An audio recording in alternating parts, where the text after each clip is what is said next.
வணக்கம் நண்பர்களே.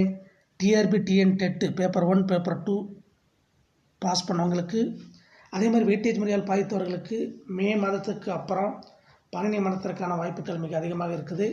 இப்போ இடஒதுக்கீடு உள்ஒதுக்கீடு மாறினதால் சட்டசபை கடைசியாக இனிமேல் இந்த முறையில் தான் அவங்களுக்கு பணி நியமனம் வழங்கப்படும். வாங்க பார்க்கலாம். வகுப்பின் பெயர், பிரிவுகள், உள்ஒதுக்கீடு சதவீதத்தில், மொத்த ஒதுக்கீடு சதவீதத்தில். பிற்படுத்தப்பட்டோர் முஸ்லீம் அல்லாதவர்கள், முஸ்லீம் அல்லாதவர்கள் பிசி 26.5, முஸ்லீம்களுக்கு 3.5, 2 பேருக்கு சேர்த்து 30. மிகவும் பிற்படுத்தப்பட்டோர் மற்றும் சீர்மரபினர் இவங்களுக்கு டோட்டலாக 20%, வன்னியர்களுக்கு 10.5%, குறிப்பிட்ட ஜாதி பிரிவுகள் 7, மற்ற ஜாதி பிரிவுகள் 2.5. பட்டியலினத்தவர் மட்டும் 15, அருந்ததியர் 3, மொத்தம் 18.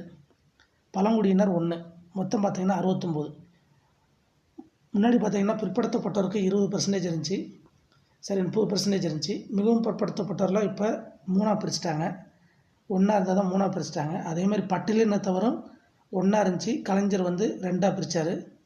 அடுத்து பிசிலையும் பார்த்திங்கன்னா கலைஞர் 1 இருந்ததை 2ஆக பிரித்தார். இன்னும் வருங்காலத்தில் 2ஆக இருக்கிறது எத்தனையாக மாறும்னு தெரியல.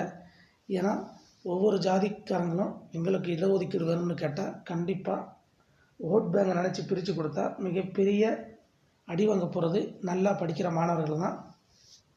இது போன்ற உபயோகமான வீடியோக்களை பெற நம்ம சேனல் சப்ஸ்கிரைப் பண்ணுங்கள். வீடியோ பிடிச்சிருந்தால் லைக் பண்ணுங்கள், ஷேர் பண்ணுங்கள். நன்றி, வணக்கம் நண்பர்களே.